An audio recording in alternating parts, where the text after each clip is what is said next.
I'm gonna turn this mammoth tooth into a very sharp knife. That is cutting like a dream. Oh, that's so thin. This solid chunk of tiger's eye too. Wow. Why use materials that are extremely hard to work with? Because I'm on a quest to find out which material makes the best knife. I've tried everything from meteorite to dirt and had results ranging from awesome to awful. So next on my hit list are mammoth tooth and tiger's eye. But what started out as a fun and simple project ended up turning out to be a lot more complicated than I expected, requiring techniques and tools that I had no idea even existed. Surprisingly, mammoth teeth aren't that hard to find, but they are extremely expensive. This nice one is worth $2,500, and I definitely can't afford that. But hold on to your jorts, because I'm about to pull some financial trickery that would make Sam Bankman-Fried jealous. You see, you can get these crumbly teeth for about 85% off. The only problem is it's going to fall apart the second I cut into it. But I'm confident I can buy a crumbly tooth and stabilize it myself. So I got onto eBay and I started lowballing. I was throwing out offers so low Rick Harrison would be proud. 3 offers later, I got a notification that someone had accepted my offer without even trying a counteroffer. What an absolute Jimmy. While those were shipping, I did some research on what to do with my mammoth tooth. Eventually, I found a website called the Fossil Forum and I knew I was in the right place. A few days later, all the things I needed had arrived. This fossil stabilizing resin is unlike anything I've ever used before. It comes in a powder form, and you're in charge of putting it in acetone to dissolve, and then it becomes a liquid that's mostly acetone. This allows it to be pretty much as thin as water, so it can seep deep into that mammoth tooth. Then I completely submerged the mammoth tooth in it. After that, it was vacuum chamber time. I put the acetone-bathed tooth in and let it sit there for a while. The vacuum chamber pulls out all the air from even the tiniest cracks. And when you let the air back in, it forces the resin into those teeny tiny cracks. I repeated this process a bunch of times, and each time added more resin to the acetone to make sure it got a little bit thicker. The idea here is that that'll make it stronger. After all the vacuum chamber shenanigans, I took everything over to the pressure pot. By adding more than just atmospheric pressure, you can really force the resin deep into the mammoth tooth. What's going on here? This will ensure the best results possible. That needs to stay in there overnight because that's what you do for normal resin, and I don't know what you're supposed to do for this kind of resin. I'm thinking the longer it sits in the pressure pot, the deeper the resin will get into the mammoth tooth. While I was still riding the high from the mammoth tooth lowballing, I got a little overly enthusiastic and decided to buy a massive chunk of tiger's eye to see if I could make a knife out of that too. Tiger's eye is a gemstone that has an ability to reflect light in a beautiful way. I think this one will have a good amount of shininess to it, so I bought it. I'm just kidding, I lowballed them too! And you'll never guess what happened. They accepted it. Boom, lowball, boom, lowball. My hands are shaking, but I keep hitting lowballs. Now back to the mammoth tooth while I wait for the tiger's eye to arrive. The mammoth tooth has been in the pressure pot overnight. Let's see if I destroyed it. Looks like we lost some pressure. Our pressure pot is not ideal, so that won't even set off the safety valve. Doug, hi. Oh, that's loud. My ears. Time for the big reveal. Did I ruin it? Okay, there's still acetone, that's good. And it's no longer cloudy. It was bubbling a lot after we released the pressure. My theory is those bubbles were so teeny tiny and compacted in the pressure pot that once we released it, they could finally expand and escape out of the mammoth tooth. So I put it in the vacuum chamber again, just to be sure, and this time it started bubbling a lot more violently. I released the vacuum, and then I had to fight the plastic bucket to get it out. It was looking really good. You can see some of the edges have turned a little white, and I think that's from the resin. To make sure it dried completely, I set it in front of a fan and left it overnight. Once all the acetone has evaporated, all that's left is the plastic, and it doesn't need any additional curing.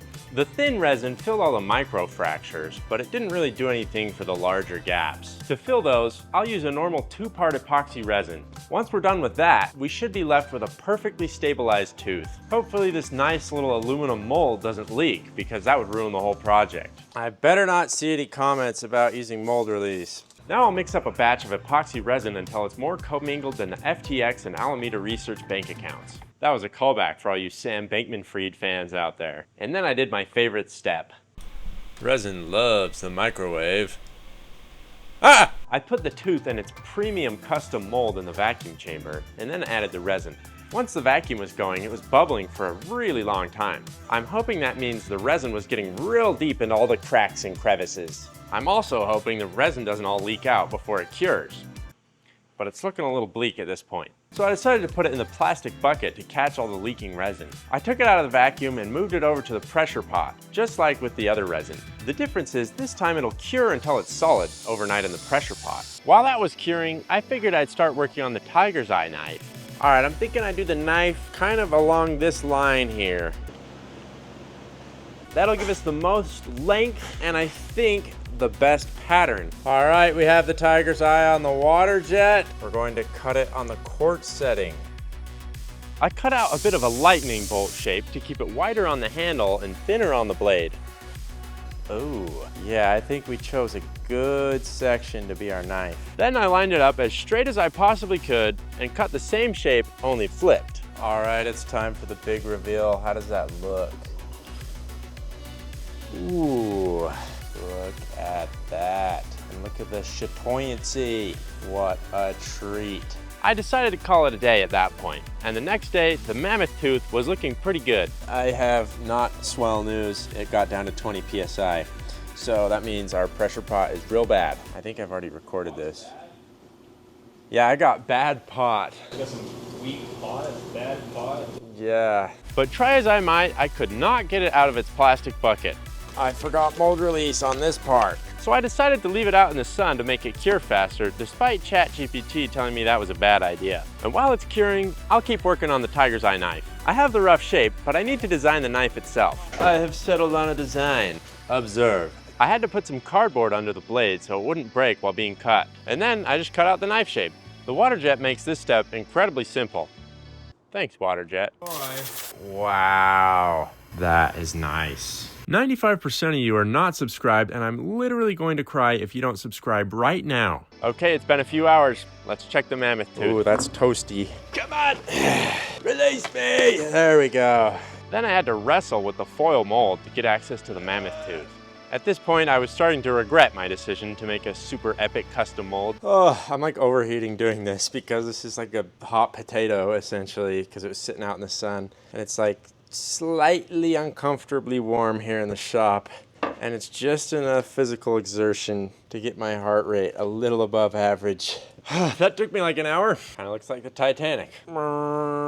Iceberg! Straight ahead, laddie! Then I was ready to cut it in half. We'll set the Waterjet to marble at 4 inches and hope for the best. I had a visitor and I thought it was a queen ant, but the Apple Intelligence told me it was a Halictus tripartitus. It also thought this screw was an arthropod, so I don't know if I trust it. To be fair, that screw had been cut off and kind of did look like a caterpillar. Cutting the mammoth tooth was somewhat difficult because of all the height variation. When using a Waterjet, you want to get as close to the object you're cutting as possible because that'll give you a higher cut quality. But you don't want to get too close because if you run into anything, it'll break the $400 tungsten carbide nozzle and could ruin other parts of the Waterjet. All right, let's take a look inside. Ooh, wow, that is fantastic. Looks like our stabilization worked well. There are few things I've cut in half that have looked this good. Apple Intelligence identified this as some sort of food. Maybe that's why I thought it looked so good. I started cutting, but it looked a little too thin, so I adjusted the Waterjet and started cutting again. I think I made it a little too thick. That'll be important later, so remember that. I got my tongs in place and started squeezing real hard. Please don't fall, I'm squeezing real hard. Speaking of squeezing real hard, Flavored air is quickly becoming one of the best ways to ditch a bad smoking or vaping habit, and today's sponsor Fume is one of the leaders in that movement. Listen, maybe you thought the mint flavor sounded good and now you're hooked. That's okay, Fume is here to help. Fume is an award-winning flavored air device that has no nicotine, no batteries, costs 1/3 of your bad habit, and has an attractive design. I mean, take a look at this. There's no plastic here. All I see is metal and wood. I'm pretty sure it's walnut. Good choice, Fume. The best part is it smells great. This mint flavor is lovely. You can use it anywhere, so you don't have to get kicked out of your best friend's pool party for being stinky. It also has some great fidget toys. Just listen to this. Symphony of Crackle. Only great habits sound this way. And check out the tricks I can do with the bass. Over 500,000 people have already made the switch to Fume as part of their habit change journey. Try Fume today, and if you order the Journey Pack now using code WATERJET, you'll get a free Fume topper. Go to tryfume.com/waterjet or scan the QR code on screen.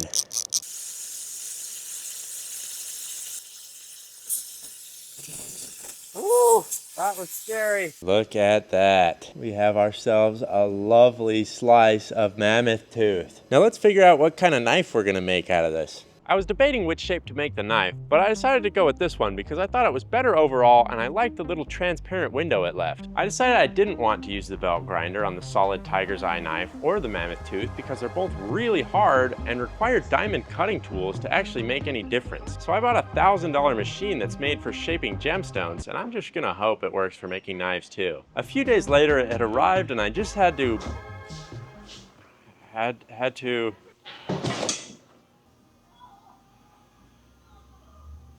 That was weird. Anyways, I just had to set up the lapidary machine. I'm excited to have this. The amount of knives I've made with the wrong tools is more than it should be. Inspector Doug, have you come to inspect? Get out of here, Doug. Luckily, it was pretty much already set up. I just needed to add the water system. Dang, they had it turned on. They were hoping I'd plug it in and ruin it. I'm not sure if I'm allowed to put this in the water, but the manual does say this pump can be used as the amphibious pump, so. This machine requires 3 different 3-pronged plugs. Why don't I just dedicate an entire power strip to this one machine? I got it all set up and I just kind of started experimenting on it with the mammoth tooth. I made extra sure to not lock the autofocus so the camera would focus on my shoulder instead of the knife. I started by working down the resin parts because I want them gone anyways, and if I mess up because I've never used this machine before, it won't really matter. But I ran into a big problem. Well, that is terrible. So I'm hitting the middle wheel before the right wheel, which is the wheel I actually need to use. So dumb. So I decided the best thing to do would be to remove the other wheels to give me enough room. But you'll never guess what happened when I tried to use the tools that came with the machine for this exact purpose. Okay, what's this funny business? They both clearly say 27. One of them fits. The other absolutely does not. So as a side quest to my side quest, I took the wrench over to the belt grinder and thought about how this $1,000 machine was supposed to save me from using the belt grinder. Wow, my included wrench actually works now. With the higher grit wheels out of the way, I could now start grinding the mammoth tooth into an actual knife. I did notice, however, that there was quite a bit of chatter because the motor wasn't perfectly balanced. Maybe that isn't an issue when you buy the $2,500 name brand calving machine. Or maybe the $6,000 one. This is still better than using the belt grinder though, and I was getting some pretty good results if I do say so myself. Everything was going smoothly. But then disaster struck. We just had our first chip. Hopefully that doesn't keep happening. All right, we're getting to the point where it's thin enough. So let's move to this wheel. Is it gonna fit? Nope. All right, I have to take apart the entire thing on this side too. Great. Then I went home and shaved off the tip of my finger with my razor, which hurt way worse than a normal cut. And the next day I came back and found this. I started grinding down the handle on the tiger's eye knife because I had misaligned it so bad on the Waterjet. While I was trying to grind down the handle, I accidentally ground down the blade, so if you're following along at home, I would skip that step. I was doing my best to get in there and grind it down, but I just couldn't get to the middle part. Did someone say middle part? But then I discovered I could put it in sideways and grind down a teeny tiny bit at a time. The AI identified the nasty poo at the bottom of the grinder as vegan mac and cheese, and I think that's pretty accurate. I was getting a lovely hollow grind, so at this point I was starting to think maybe the $1,000 capping machine was paying itself off. Then I ran into another problem. So instead of just flipping the knife over, I moved it over to the higher grit wheel. Sometimes my genius is frightening. And that worked really well actually, and didn't really slow me down. I figured out I could just flip the knife over and started doing the other side with the higher grit. That'll give us a nice smooth surface on the knife. Then it was time to do the tip of the knife, and I was a little nervous because I had never made a knife on a grinding wheel before, let alone one that was pure tiger's eye. It actually turned out really nice though, and we just won't show the side I did it on first. Then I realized I should have taken the grinding wheel over the entire surface of the knife because the Waterjet leaves quite a rough surface. So I sanded down as many surfaces as I could with the 220 grit wheel, and I was even nice enough to give you a before and an after. Now I need to put the higher grit wheels back on to continue to polish the knife. But before I do that, I want to get the mammoth tooth knife all ready to go. So I hit the knife part with the 220 grit wheel, and then for some reason decided to smooth the whole surface on the belt grinder. Then I reinstalled all the wheels on the calving machine, and I'm definitely not going to be removing them again. I used the 600 grit wheel to really make it smooth, and then the 1200 grit wheel to make this baby shine. Once again, I tried to hit every surface to make sure this thing was looking good. I did the same thing on the mammoth tooth knife, getting rid of those rough sanding marks and trying my best not to run into the other sanding wheels while I was at it. I decided I needed to remove more material from the tiger's eye knife, but you can see how well that went. These gemstones don't really like being made really thin. It's nothing my esteemed colleague super glue can't fix though. Now for a handle on the mammoth tooth knife, it's only fitting we do a deer antler. I wanted to put the tiny tang in the deer antler, but it was a little too wide. Luckily, by now I'm basically an expert at using the calving machine to remove more material than I should. And now I just need to prepare the antler. We got our antler here. Let's throw that in our unmounted vise. This really gives us the freedom to mess it up at our pleasure. It was as easy as drilling 3 holes in a deer antler. And we got her done. I'm now going to use the metal cutting bandsaw because if it can cut metal, it can sure cut antler.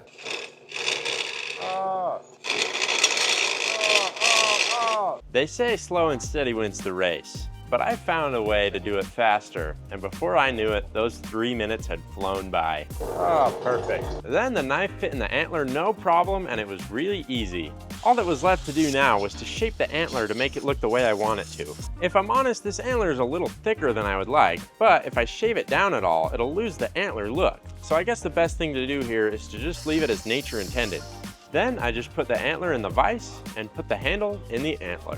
I will once again be calling on my esteemed colleague Superglue to help me out here because Bentley is here to film the testing segment and we don't have time to wait for epoxy to cure. The last step is to sharpen these 2 knives because if I didn't, the title wouldn't be very accurate now, would it? Luckily, a while back we invested in some diamond sharpening stones, or this step would be a nightmare. Even the mammoth tooth is harder than steel, making it really difficult to sharpen. We'll start at 300 grit for both the knives, making sure to get all the edges. Then we'll swap to the 600 grit and do it all again. The tiger's eye knife left a fun little pattern on the grinding stone, and I just wanted to share that with you guys. Ladies and gentlemen, I present to you the mammoth tooth and tiger's eye knives.